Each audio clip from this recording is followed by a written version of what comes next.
Hi നമസ്കാരം friends. ഞാനൊരു plant nursery തുടങ്ങിയ കാര്യം നേരത്തെ ഞാൻ പറഞ്ഞിരുന്നല്ലോ. അപ്പോൾ അവിടെ വയ്ക്കാൻ വേണ്ടി കുറച്ച് ഡ്രാഗൺ ഫ്രൂട്ട് അതിൻ്റെ കട്ടിങ്സ് നമ്മൾ പാകി വെച്ചേക്കുക. മലേഷ്യൻ റെഡ് ഇനത്തിൽ പെട്ടതാണേ.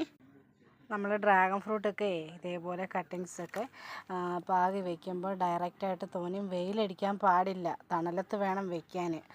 അല്ലെങ്കിൽ ഇതിൻ്റെ ഇവിടെ എല്ലാം മഞ്ഞ പുള്ളികളും പാടുകളും എല്ലാം വീണ് നശിച്ചു പോകും. അപ്പോൾ അതിന് വേണ്ടി പച്ച ഷീറ്റിട്ട ഒരു നെറ്റിട്ടേക്കുന്ന ഒരു ചെറിയൊരു ഇതാണ്.